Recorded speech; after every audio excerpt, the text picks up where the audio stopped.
The train arrived without urgency. Not late, not early, just on time. As if time itself had decided not to rush for anyone today.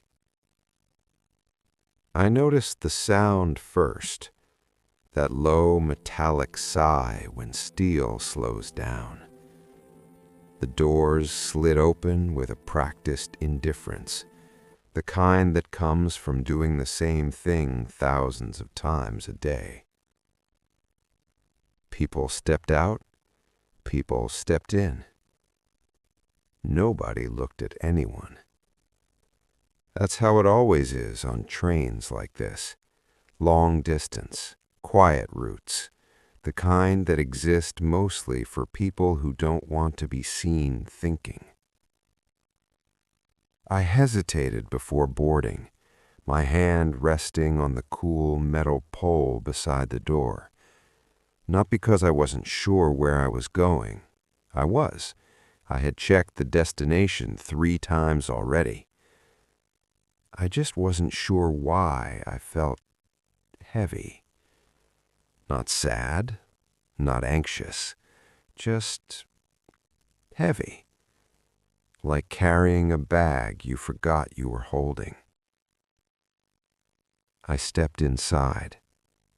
The air smelled faintly of old fabric, coffee, and something electric, warm wires maybe, the kind of smell you only notice when you stop trying to label it.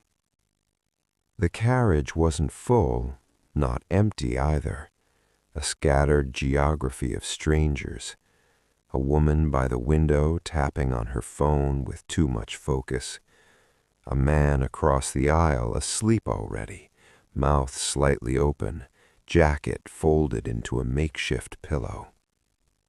I walked down the aisle slowly, letting my fingers brush the tops of seats as if they could guide me to the right one.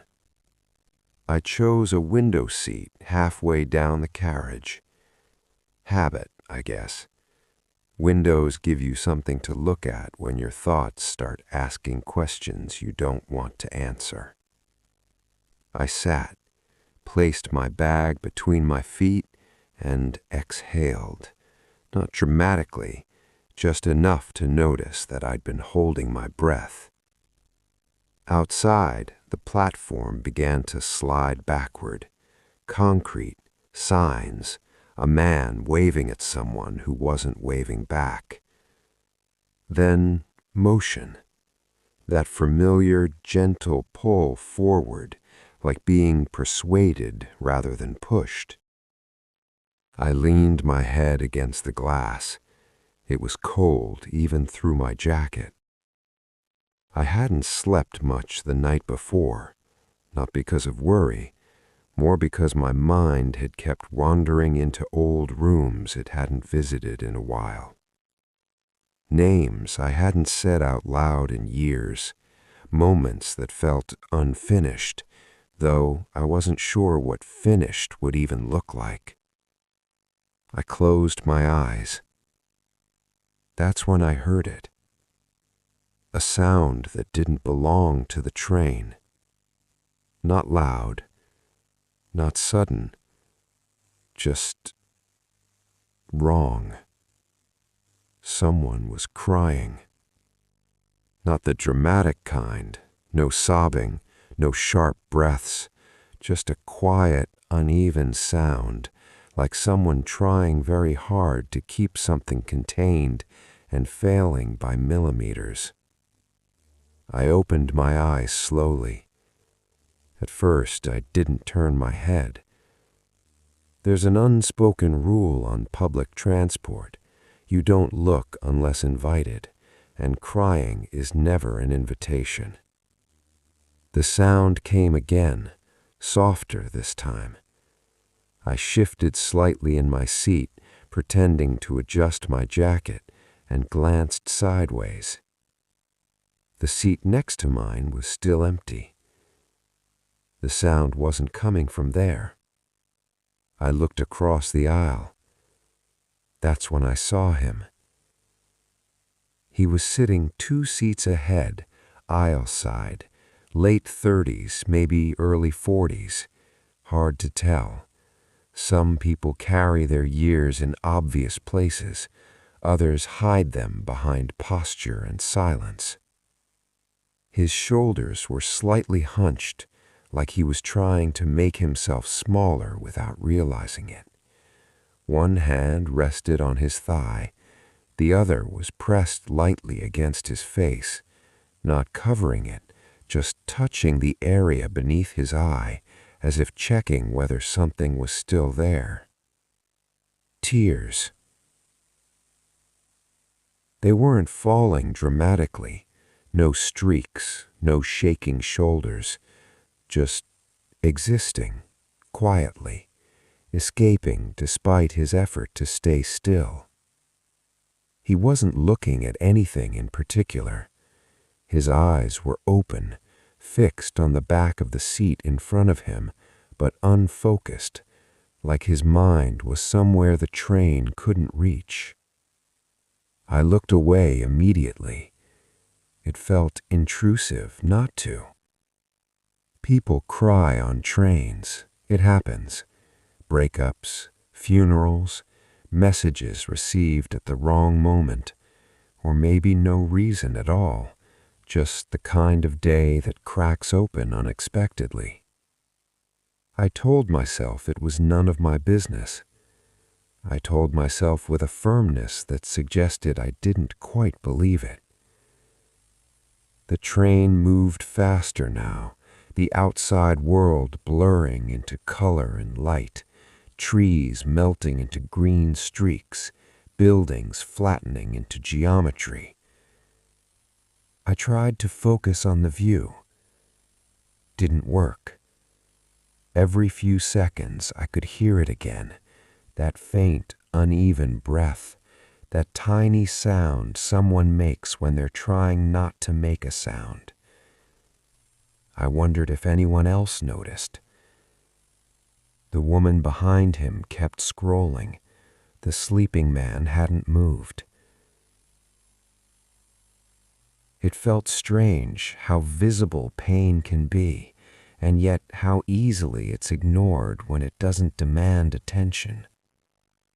I shifted again, crossed my legs, uncrossed them, adjusted my bag, looked at my reflection in the window, distorted, pale, temporary. I told myself not to imagine things, but my mind had already started. Was it grief? Shock? Regret? I hated that my brain jumped straight to explanations, as if labeling his pain would somehow keep it from touching mine. The conductor's voice crackled over the speaker, announcing the next stop in a calm, neutral tone, the kind of voice that doesn't belong to anyone real. A few people stood up. The man didn't move. When the train slowed and the doors opened, light poured in from the platform. The man's face was briefly illuminated, and I caught a clearer glimpse of him. His eyes were red, not from crying just now, from crying for a while. There was something familiar about that look, not his face, the expression, that exhausted sadness that doesn't expect comfort anymore. The doors closed. The train moved again. This time, the sound of his breathing changed. It wasn't crying now. It was the aftermath. That quiet, hollow inhale someone takes after they've given up trying to hold it together. I felt a strange pressure in my chest. Not sympathy exactly. Recognition. I had sounded like that once, on a different train. Years ago. I swallowed. I didn't know why this was affecting me so much. I didn't know him. He hadn't asked for anything. He wasn't causing a scene. And yet, the silence between us felt loud. The empty seat beside me felt heavier than it should have. I glanced at it, then at him, then at the window. Don't be weird, I thought. People are allowed to exist in pain without you turning it into something. Still, when the train hit a slight curve, he shifted unexpectedly.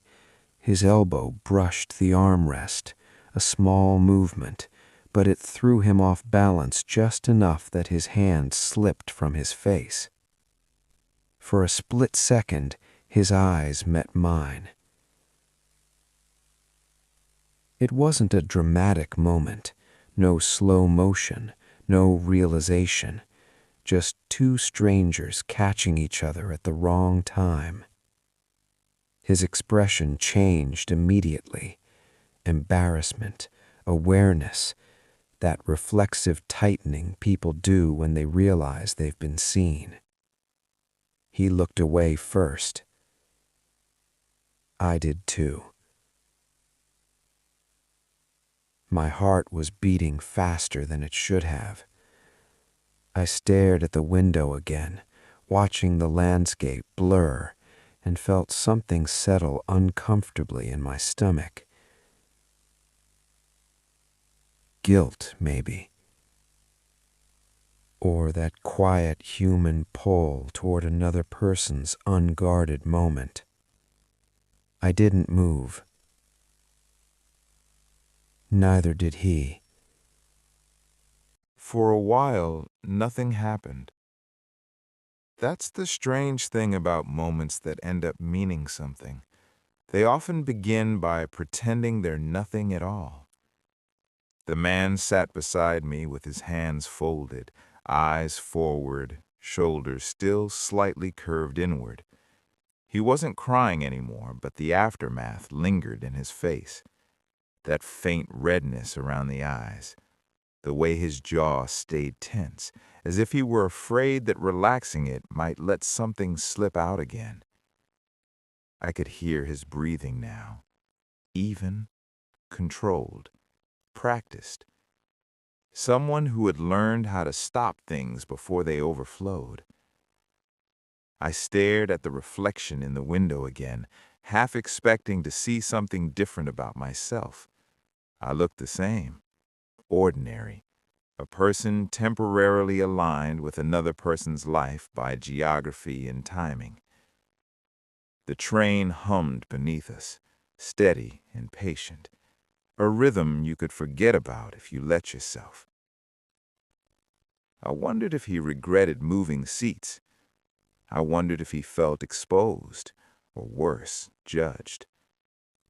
I really didn't mind, I said, quietly.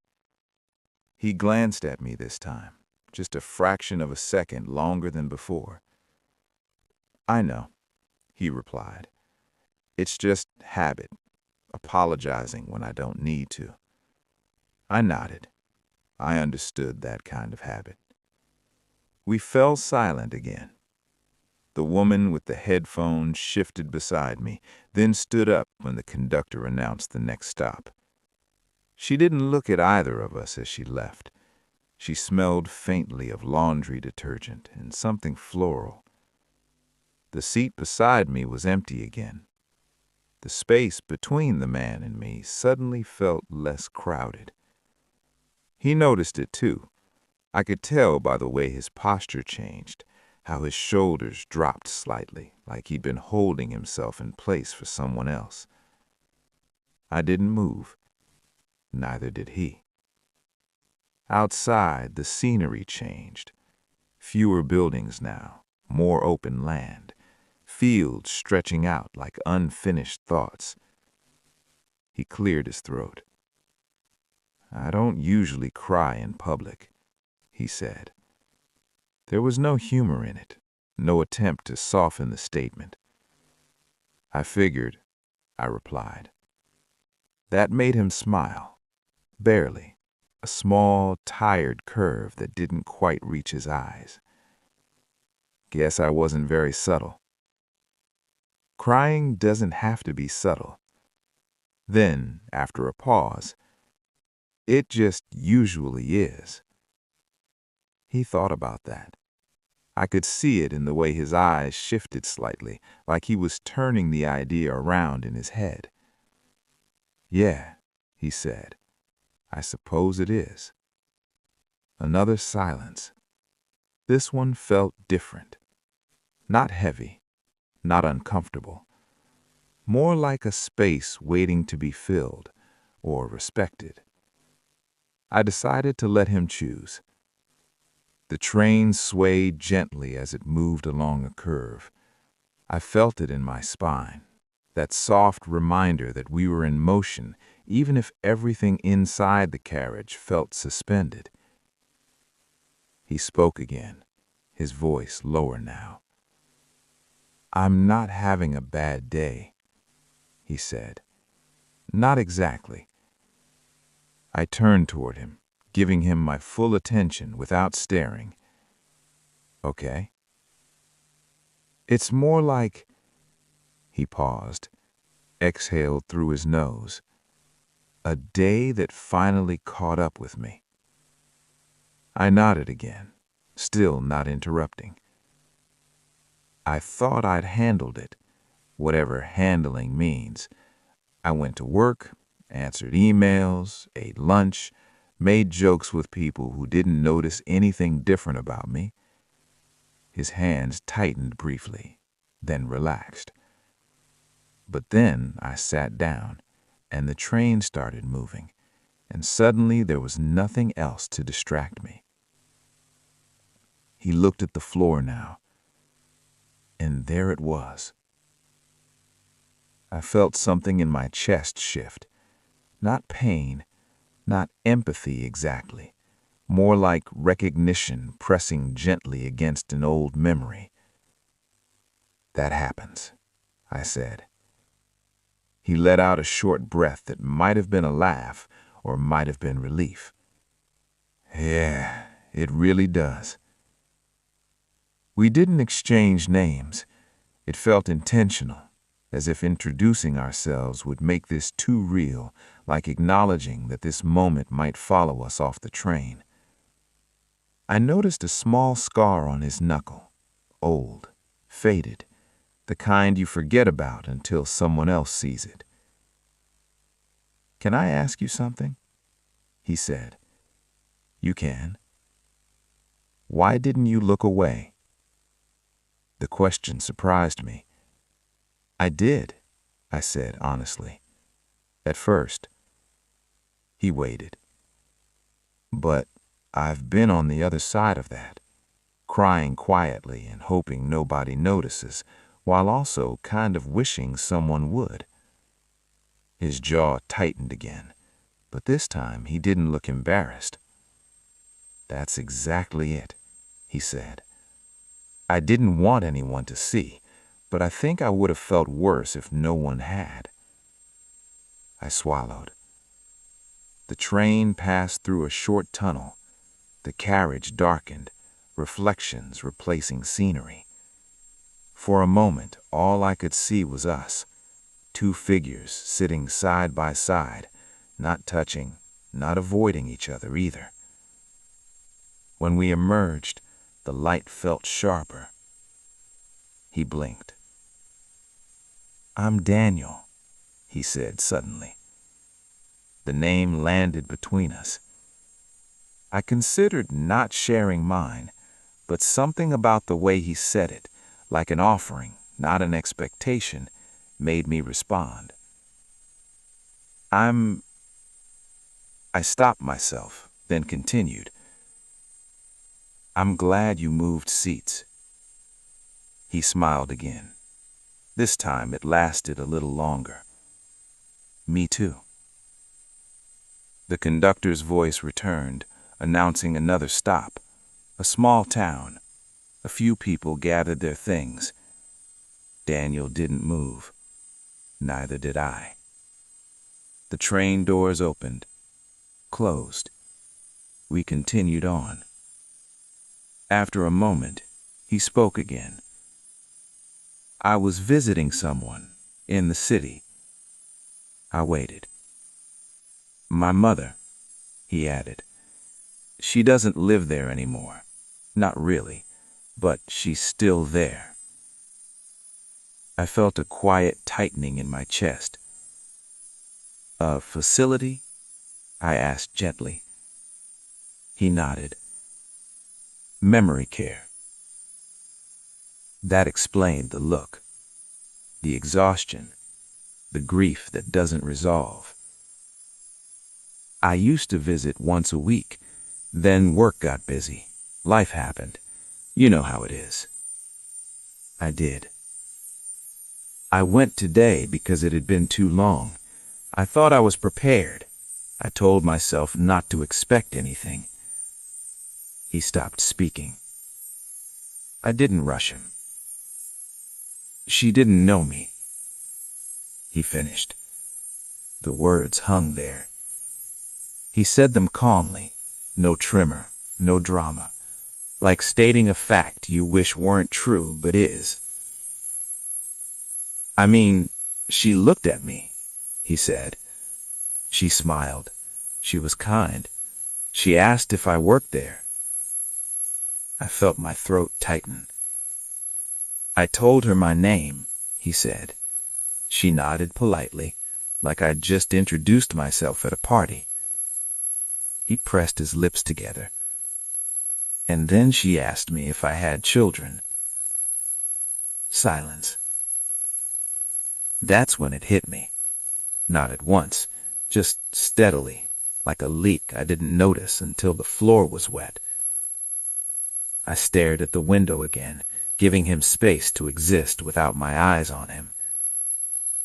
I left early, he said. Told the nurse I had a meeting.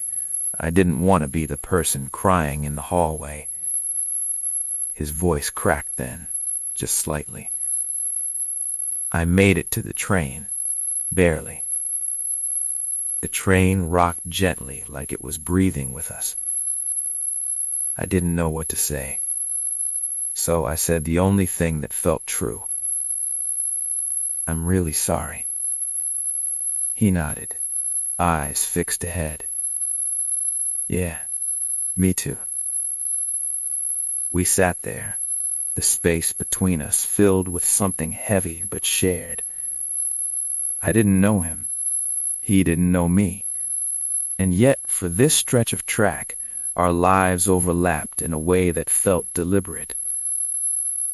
I wondered, not for the first time, how many moments like this pass unnoticed every day. How many stories sit quietly beside us, waiting for nothing more than a seat and a little silence. Outside, the sun dipped lower, painting the fields in softer colors. The train kept going. So did we. After he told me about his mother, Daniel didn't speak again for a while. Not because he was finished, but because saying it out loud had taken more than he expected.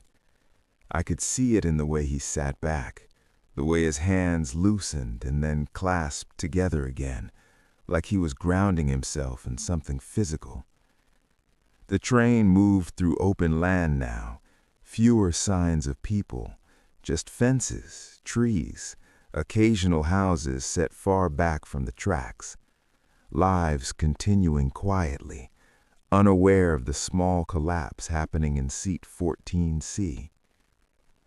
I wondered how many times he'd rehearsed that visit in his head, what he thought he'd say, what he imagined she'd remember. There's a particular kind of grief that comes from losing someone in pieces instead of all at once. You don't get a single moment to prepare yourself.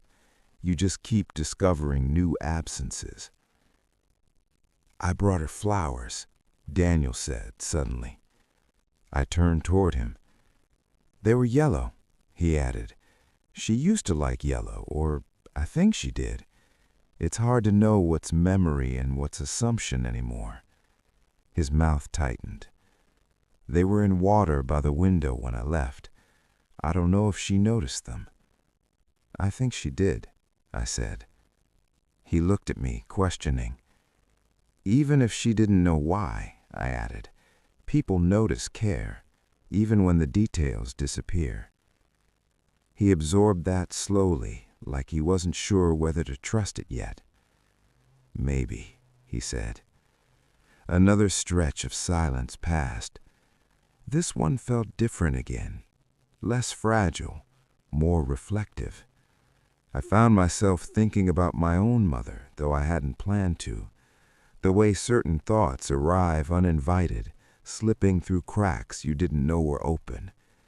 She wasn't ill, not like Daniel's mother. She was just gone. I hadn't thought about her in years, not properly, not in a way that required me to sit with the weight of it.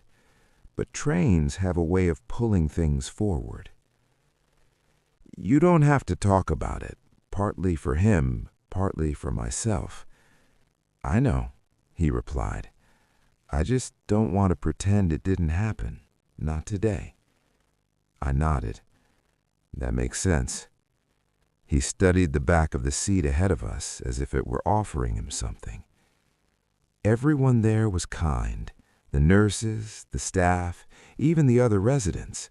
They smiled at me like I belonged there. He paused. And that's what scared me. I waited. It felt like a place I could disappear into, not because I was lost, but because no one expected anything from me there. That landed harder than I expected.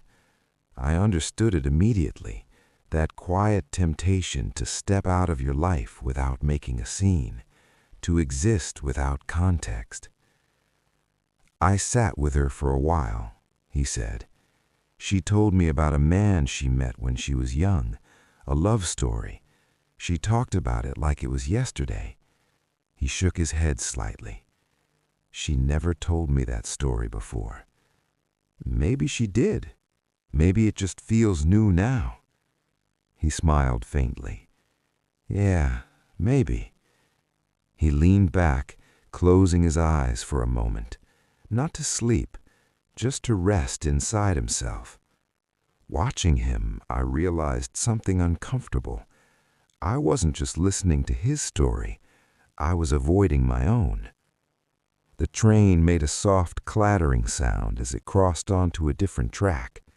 The shift was barely noticeable, but it changed the rhythm enough to feel like a transition. Daniel opened his eyes. "Can I ask you something now?" he asked. "Of course." "You said you've been on the other side of that, crying quietly, hoping someone notices." I hesitated. The answer felt closer than I expected. "Yes," I said, "a long time ago." He didn't push, but the silence did. "My sister," I said, finally. The word sat heavy in my mouth. "She died when I was younger." Daniel turned toward me fully now, not staring, just present. "I'm sorry," he said. "Thank you." I hadn't realized how rarely I said that sentence out loud, how the words still felt sharp even after all this time. "It wasn't sudden," I continued. "She was sick for years. We knew it was coming. Everyone tells you that helps." I smiled without humor. "It doesn't. It just gives you more time to imagine it." Daniel nodded slowly. "She was older than me," I said, "by 7 years, which meant she was always ahead, doing things first, leaving me behind in small ways." I paused, surprised by how easily the words were coming. "When she got sick, everything stopped. Not all at once, but gradually. Plans became maybe, then probably not, then just memories." The train window reflected my face back at me. I looked calm, too calm. "I used to sit with me when I couldn't sleep," she said. "She'd tell me stories, not fairy tales, just things that happened to her during the day, normal things." Daniel listened without interrupting. "After she died," I said, "I stopped talking on trains or buses or anywhere I might cry without meaning to." I swallowed. It felt safer to be invisible. Daniel's expression softened. "I get that," he said. "I know," I replied. We sat there, two people holding different versions of the same ache. Outside, the sky shifted again, pale blue fading into something softer, less certain. The conductor announced another stop. Daniel glanced at the digital display above the door. "That's mine." "Already?" The thought startled me more than it should have. He stood slowly, adjusting his jacket. "I'm glad you didn't look away this time. I mean it." I stood, too, without thinking. "Me too." For a moment, it looked like he might say something else.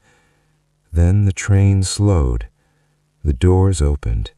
Cold air rushed in. People moved past us, carrying bags, lives, reasons. Daniel hesitated at the threshold. He turned back. "Take care," he said. "You too." And then he was gone. The doors closed. The train pulled away. I sat back down, suddenly aware of how quiet it was. The seat beside me was empty again, but it didn't feel the same. I rested my forehead against the glass, watching the platform fade into distance. I realized something then. Some people don't come into your life to stay. They come to remind you of something you forgot you were carrying. The train didn't feel empty right away. That surprised me. I expected the absence to hit instantly, the way it usually does when someone leaves and takes their story with them. But instead, there was a strange fullness, like the space he'd occupied hadn't finished exhaling yet. I sat there for a while, unmoving. People came and went at the next stop. New faces replaced old ones, each carrying something invisible. Laughter drifted in briefly from the platform. Someone dragged a suitcase with a broken wheel. Life, continuing without pause. None of it reached me. I kept thinking about the way Daniel had said her name, my mother, like it was both an anchor and a wound. About the flowers and water by the window, about how kindness can exist without recognition. The train moved faster again. Outside, the light thinned, turning the landscape into layers of shadow and reflection. My face stared back at me from the glass, older than I remembered, or maybe just more honest. I hadn't planned on remembering my sister today. I hadn't planned on opening that door. But once something is stirred, it doesn't ask for permission to stay. I closed my eyes and let the movement of the train rock me the way it used to when I was a child. Back when I believed every journey had a clear beginning and end. I thought of her sitting on the edge of my bed, legs crossed, telling me about the most ordinary parts of her day like they were important. At the time, I never understood why. Now I did. Ordinary things are what remain when everything else falls away. A voice broke through my thoughts. "Excuse me." I opened my eyes. An older man stood in the aisle, leaning slightly on the back of the seat in front of me. He held the ticket in his hand, confusion written plainly across his face. "Is this 14C?" he asked. I glanced at the number above the window. "Yes." He nodded. "I think I'm in the wrong carriage." "It happens," I said. He smiled in relief, thanked me, and moved on. The interaction lasted less than 10 seconds, but it grounded me. I straightened in my seat, suddenly aware of my body again, of where I was, of the fact that this journey wasn't over yet. I checked my phone. No new messages. No missed calls. For a brief moment, I wondered what it would feel like to text someone and tell them about Daniel, about the conversation, about how something small had shifted inside me. Then I realized there was no one I wanted to explain it to. Some moments lose their meaning when you try to translate them. The announcement for my stop came sooner than I expected. My stomach tightened, not with anxiety, but with reluctance. I wasn't ready for the journey to end. I gathered my things slowly, like delaying the inevitable by seconds. As the train slowed, I stood and made my way toward the door. I paused once, looking back at the seat where Daniel had sat. Empty. Just fabric and plastic now. No trace of him. And yet, the space felt marked. The doors opened. Cool air rushed in again. I stepped onto the platform. The train waited for a moment, then moved on. I stood there as it disappeared, feeling the echo of motion in my bones. For the first time in years, I didn't immediately put my grief back where it belonged. I let it walk beside me, quietly, without apology. I walked along the platform, letting the cold air settle around me. It had that thin, sharp quality that makes you notice yourself, your hands, your breath, your heartbeat. Daniel was gone. The train was gone. And yet I felt as if a small weight had lifted. Not completely, not permanently, but enough to notice the space inside me shifting slightly. The world carried on around me, announcements over the speakers, luggage wheels scraping against concrete, conversations that didn't concern me. I noticed it all, but I wasn't consumed by it, not immediately. I paused to watch another train speed past, its windows reflecting tiny glimpses of lives I would never know, faces blurred, fleeting. A boy pressed his nose to the glass. A woman adjusted her scarf. A man laughed at something on his phone. I remembered the way Daniel had looked at his mother, not with anger, not with despair, not with pity, but with love that was patient even when it hurt, a love that existed quietly, privately, beyond anyone else's validation. It struck me that grief isn't about how loud it is. It's about the space it occupies, the way it quietly informs the choices you make, the things you notice, the gestures you give without thinking. I pulled my coat tighter and started walking. Each step felt deliberate, as though I were learning how to carry myself differently, even if just a little. At a small cafe near the station, I stopped. I didn't want coffee. I didn't need it. I just needed to exist somewhere that wasn't the train, that wasn't the seat beside which someone had shared a fragment of their life. I sat by the window, watching people pass. For a moment, I imagined Daniel walking along another platform, moving toward another story, another silent struggle. And maybe he would carry this memory too, the brief recognition of someone who saw him, really saw him, even for a few minutes. I reached into my bag and opened the notebook again. The pen hovered above the page. I didn't write about the story in detail. That would have been unnecessary. Instead, I wrote a single sentence. Some moments come to remind us that we are not as alone as we think. I let the words sit there. The sentence was enough. It didn't solve anything. It didn't erase anything. It just acknowledged it. Outside, a man called to a child across the street. A woman waved at someone on a balcony. The world moved on, indifferent and patient. I sipped a glass of water and set the notebook aside.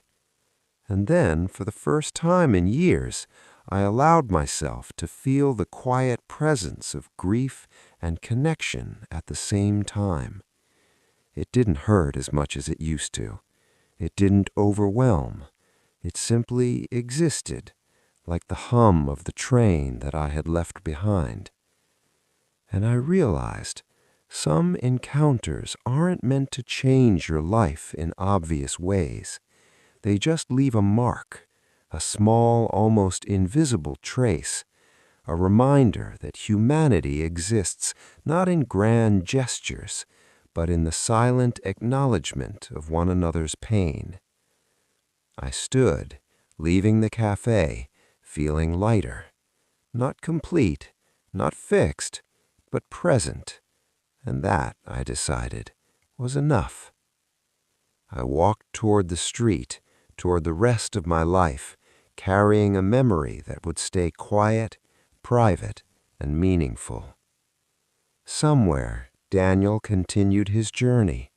Somewhere, I continued mine.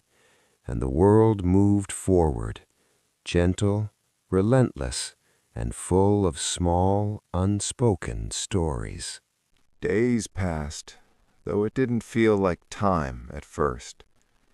The memory of the train lingered, not as a vivid scene, but as a feeling, a subtle pressure behind my chest that reminded me something had shifted. I returned to routines, work, errands, calls I had postponed. The ordinary world demanded attention. And yet, in the spaces between, I caught myself replaying fragments. The slight curve of his smile, the hand brushing against his face, almost out of habit, the way he spoke of his mother, careful, quiet, reverent. I didn't seek him out. I didn't want closure. I didn't want to repeat. Some stories are not meant to be continued. They exist only to leave a trace, like footprints in sand before the tide returns.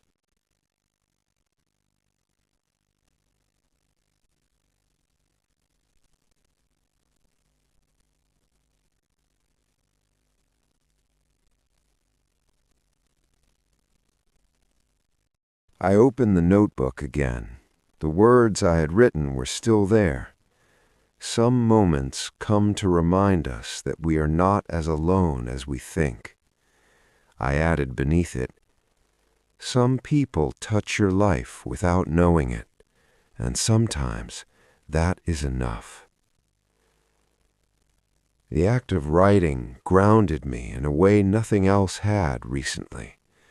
I didn't feel the weight lift completely, but the heaviness became something tangible, something I could carry deliberately rather than being crushed by it.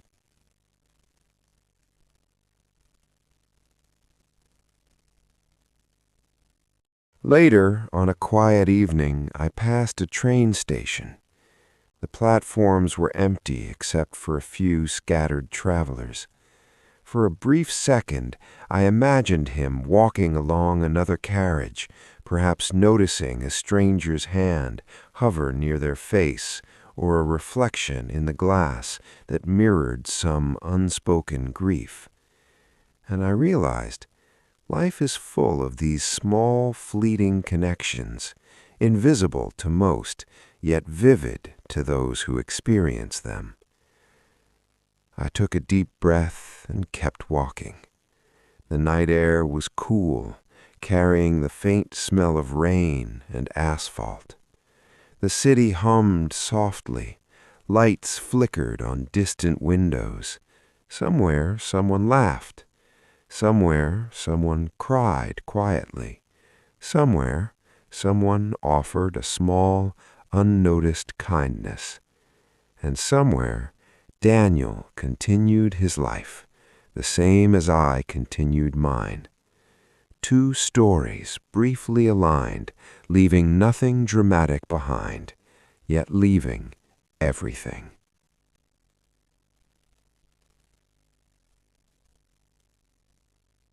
I returned home, opened the window, and let the evening air wash over me. No one could see this shift. No one could measure it. It existed only for me.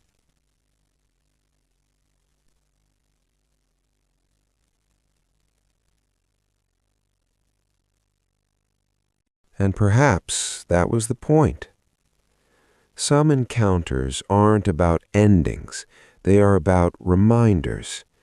Reminders that even in ordinary places, trains, cafes, streets, human connection quietly exists. Reminders that grief, kindness, and presence can meet in unexpected ways. Reminders that the world is larger than loneliness.